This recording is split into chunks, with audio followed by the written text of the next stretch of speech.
But there hasn't been very much systematic research which tries to answer the question, is it true that minorities are in fact clustered in these inner ring suburbs? And so that's probably the main empirical question that we're asking in this particular paper. Before we get to that though, I mean, partly because, I'm about as far from a humanities scholar as you can get in sociology. And so I thought it would be interesting to look at sort of a more historical view on urbanization patterns in the US, and I have lots of neat pictures and graphs and stuff that everyone likes to look at. So let me just talk about a few factors from sort of two different time periods that will help us situate what we're looking at when I finally show you the findings that we have. So from 1945 to 1970, roughly, let's take the post-war period, the 2.5 decades following World War II, there are a couple of factors that are important to note. The first is that the great migration of African Americans from the rural South to the urban North really took off during this period.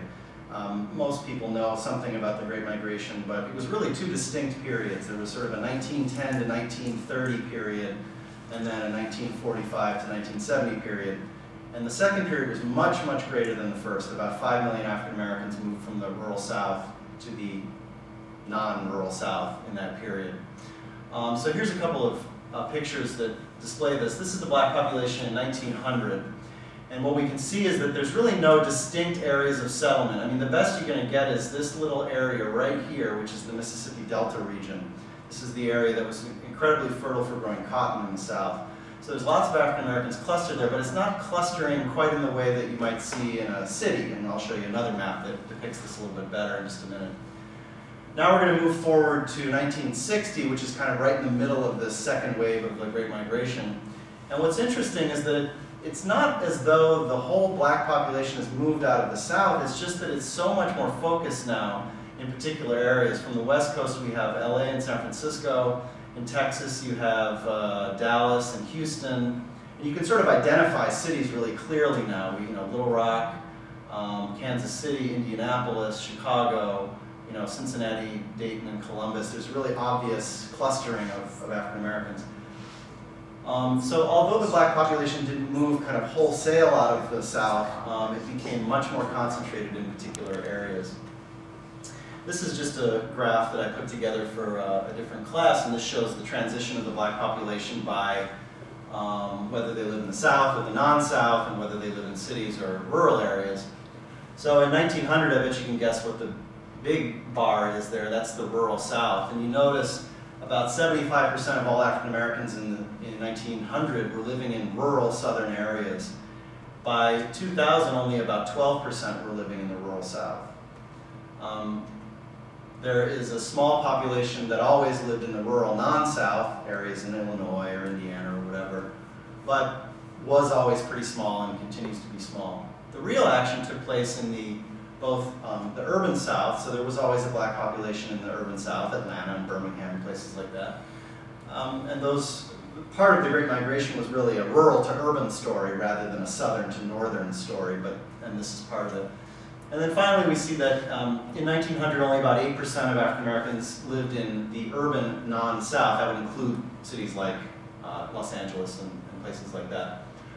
And now about 45% of all African Americans live in urban areas outside of the South. So it's been a massive transformation of the population from rural areas to urban areas. So that was one thing.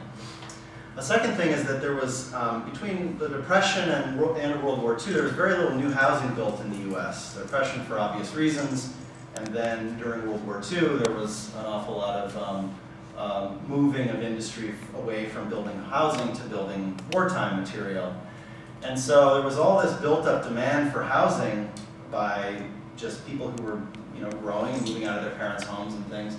In addition, when soldiers returned from World War II, they were granted the GI Bill, which helped them buy new homes. And so what you had is this massive growth in what are sometimes called mass-produced suburbs. Suburbs that were built basically like Fordist production processes where trucks would pull up to lots and dump out some materials and move on to the next lot, and those materials would be used to build homes.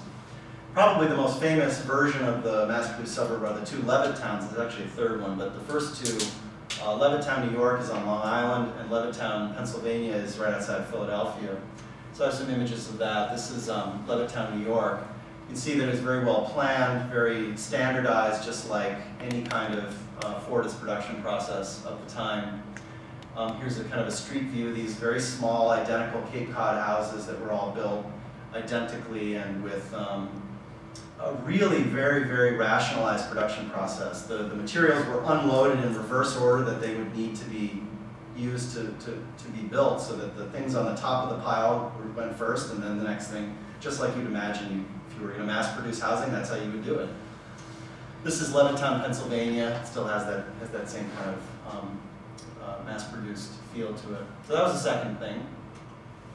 Third, the interstate highway system was developed in the late 50s all the way through the late 60s. So that all happened. That enabled people to live much further away from central cities and still commute downtown, which most people still did at that time.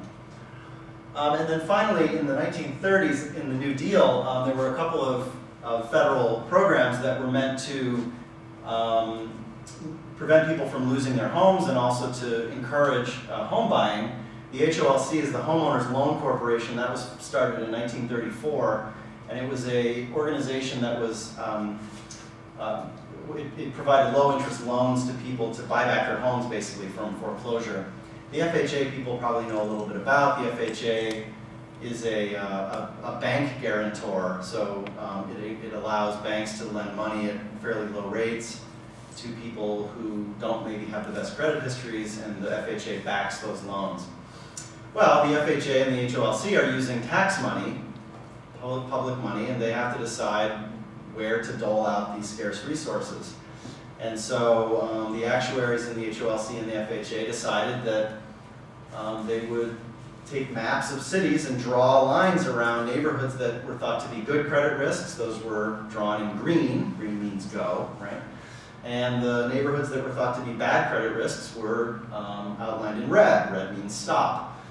And it turns out that the red line neighborhoods were almost exclusively neighborhoods that were either entirely African American or neighborhoods that were transitioning from white to black. So it was a massive giveaway of tax money that funded essentially white suburbanization. It funded what we might think of as white flight out of cities. My favorite single example of this is an image from Detroit in 1945, and the story here is that there was a land developer who wanted to build some homes for white people in Detroit. This is in the 8-mile region of Detroit, if you know Detroit at all. And the FHA actuaries came in and said, you know, you could build that development, but it's really close to this black neighborhood. We can't have that. We're not going to back the loans if you build it right next to a black neighborhood. The black neighborhood was called Wyoming. And the developer scratched his head a little bit and said, well, what if I build a 6-foot-high, foot-thick concrete wall in between the white and the black neighborhoods? Would that do it? And the FHA said, yep. So this is a wall that existed for a long time in Detroit. There are still remnants of it. You can still find little crumbling pieces of it. It's been torn down, but it really existed at one time.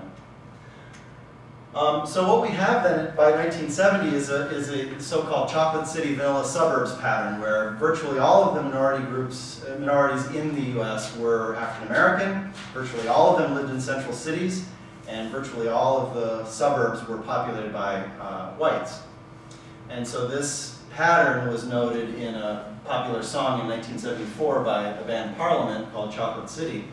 And I just put up a few of the quotes from the song up there. I thought George Clinton was remarkably prescient when he says, they call it the White House, but that's a temporary condition, you dig? He, you know, 30 years before Obama, he predicted it. And so he points out that there's lots of cities that are mostly black now. There's Newark, Gary, maybe LA, although that changed quite a bit, obviously, and Atlanta, and CC is the capital city, or Washington, D.C. Finally, he says, God bless CC and its vanilla suburbs, so that's where that phrase comes from. So that takes us up to 1970. Between 1970 and 2000, we have a number of other kinds of trends that really altered the racial and ethnic makeup of American cities. The first is that in 1968, Congress passed the Fair Housing Act, and there's a very long, interesting history about this. The short story is that the Fair Housing Act was appended onto a different piece of legislation that was doomed to fail until Martin Luther King was assassinated on April 4th, 1968, and about a month later,